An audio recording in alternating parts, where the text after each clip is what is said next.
Bid his strong ghost stand at the head, that my Michael may sleep sound,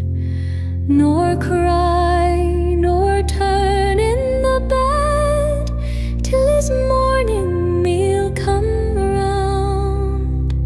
And may departing twilight keep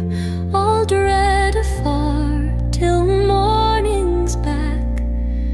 that his mother may not lack her fill of sleep. Bid the ghost have sword in fist, some there are, for I vow, such devilish things exist, who have planned his murder, for they know of some most hearty